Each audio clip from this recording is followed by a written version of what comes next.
دا بهیر صاحب هم درته ویلې، ممکن دا خوږیاڼی هم درته وایي چې د دې نظام نه خفه او د نظام سراجک سي، بیا تاسو په ټوپکو نه ولئ، بندیخانو ته نه اچوئ. مثال یې پیش کولی شي و په دا 4 کاله وخت کې یو شورش په ولسوالۍ کې ما مثال ته پیش غوږ کولی شي. ونیسه، غوږ ونیسه. ګوره روزه را روانه ده، بختوره میاشت ده، نن یې شپه ده، سبا ته روزه ده. زه به دا اسانه مثال درکړم. د ما ورور سره په فیسبوک کې لیکلي چې السلام علیکم ورحمت الله وبرکاتو. په فیسبوک کې لیکلي وو، تاسو راواغېسته بندي موږ. ګوره خدایم لرې، مسلمانم یې، روزم راغلې، سیاست بم کوو، خدای نه بم ډارېږو. دغه خبر دې صحیح وه چې ویې وایه چې وروره نیولی مو د دغه ځای کې به یو څو ورځې که 2 وو که 3 وو، که هر چا ټرت پرت وکړو په دې، که د ویستو ولوې، که د بندي کېدو بندي کوې، نظام ته موږ څوک نه پرېږدو چې تخریبي کړي، یا جلسه وکړي، یا سیاست وکړي، یا مظاهره وکړي، یا د موږ په مقابل کې. دا خو نو ولا کماله نامردي ده چې موږ ټول درته ناست یو او ته پروفیسر راسې، دا ټول خلک چې غلي دي، دا په دې معنا ده چې دا خوشحاله دي. دا چې غلي دي د تاسو نه ډارېږي، وزن یې بندیخانه هم په ځان منله، د بندیخانې والا بندي کوي، که لږ په دې پوه شئ دا سړی ګډوډي هغه وزن نه وي. خدای نه وډار شئ، دغه شي کې ډېر بحث مه کوئ چې دا خلک راضي دي. خلک به یا راضي یا به نه راضي، خو که راضي نه سول په دې کپرۍ کپرۍ ولئ، او که ډېر اټرت پرتو که مابسو کې اچوئ. دا کار مو کړی یم، دا کوی یم، د مور شیدې مو څه. نور شیدې مو ځکه فیضان څه صاحب څوک نشته چې پوښتنه وکړي، پوښتنې سړی نشته. مهرباني صاحب محترمه، دغه مخکې هغه نظام چې په تیاره کې راوړل شوی و، په افغانانو باندې تحمیل شوی و، د 11 رایو په سر باندې په ټول افغانانو باندې په زور منل شوی و. د دغو نظام په مقابل کې زه طالب وم، د ما ورور بازار ته نسوای راتلی، د ما ورور دوکان نسوای اخیستی. آیا هغو خلکو ولې دا خلک بندیخانې ته اچولو؟ دا اوس مشروع نظام او په مشروع لار روان نظام دا حق نه لري چې ته څوک بغاوت راتللې کوي هغه نظام دې بندیخانې ته تخریباو، واچوي. غوږ ونیسه، ته راتلې هغه نظام دې تخریباو، بندي کول یم، وژل یم.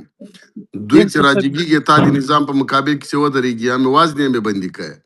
نو دا مه وایه چې زه نه وزنم، دوی راضي دي. نه ته راضي وې نه دوی راضي دي. وزل وزل دي، قربان دي سمندره، وزل وزل دي خلاص. نه که ته وایې فیضان صاحب د امان الله خان په وخت کې، د نجیب په وخت کې، دا ټول وختو کې په لکونو خلکو بندیخانو ته ولوېدو، ورک دي، بندیان سو، بمبار سو، 15,000 خلک څه کم زیات په هرات کې شهیدان سو په یوه ورځ. بیا دغه پاڅونونه چوپ نه سو، بیا د خلکو بغاوت چوپ نه سو. اوس ولې دا خلک قرار دي؟ اوس ولې قرار دي؟ اسلامي نظام اخو نو اسلامي، تاسو اسلامي دی کنه؟ نو خو د اسلامي نظام په مقابل کې بغاوت ناروا ده، نو خو باید ویم نه که او څوک کوي نه، کړی یم نه ده. په دا 15 کاله وخت کې مثال پیش کولی شي؟ نه کنه، خو څوک کوي تاسو پرېږدئ بیا نو ولې پرېږدي؟ ولې څوک پرېږدي؟ د ګوتو په شمار خلک باید ولې پرېږدي چې بل چا خطا کړي؟ دا خلک مسلمانان نه وي، ځکه اسلامي نظام ته خلاف ژغوري کنه.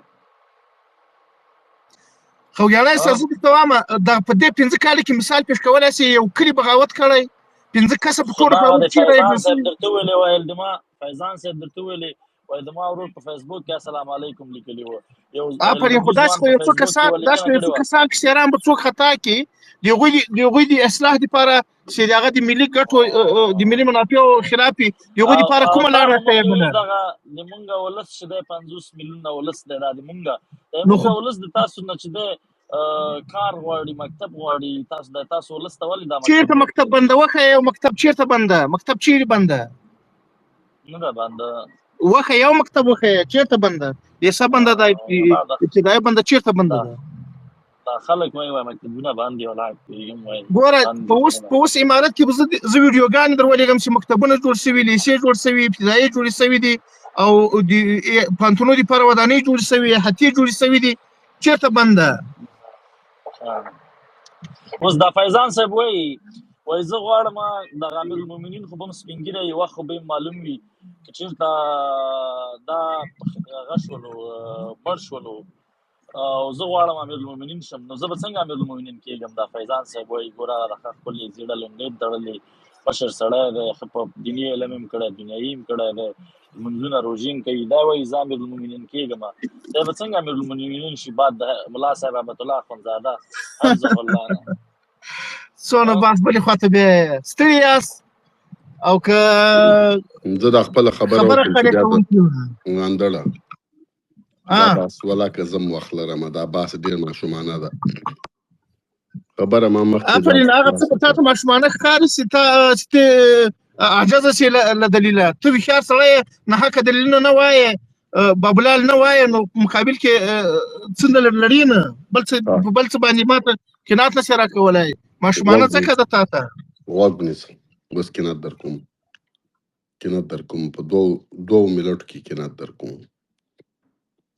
خبره دا ده جناب اندړه،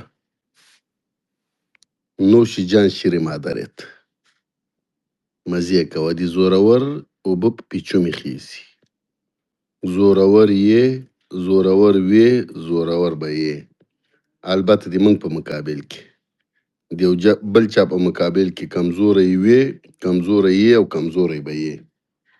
د ما جمهوریت والا چې په خبره نه پیږي، تر څو چې زورور یې نوشي جان دي. دلیل منطق دی موږ د ما خو تاسو سره دلیل نسته، والله بله که یو طالب سره نه دلیل ووایم نه لرم، رښتیا نه لرم. وروره ته یې زورور، موږ یو کمزوري، مرګ دې نیولی د سر نه تیری، خوری دا څوک چې در سره باز کوي دا بیا عقل دي. که زور مو در باندې رسېده پوښتنه به یې وکړو، که مو نه رسېده مزې وایه، مزې کوه، مزې محمد اندړه. فیضان صاحب یوه خبر کومه، په افغانستان کې ټول عمر په ټول وخت په ټول تاریخ د افغانستان کې تر ما ښه مطالعه لرئ، ښه تاریخ باندې پوه یاست، تاسو په مخکې غږېدا په والله بله پیزیري هغسې کومې، خو یو څه درته وایم، په افغانستان کې چې کله پکتیا او کندهار او ټول ولس مزار او بدخشان سره یو سوي دي، بیا یې چا مقابله نه ده کړې، بیا یې څوک د مقابلې نه دي، نور نه یاست د مقابلې زور مه وهئ.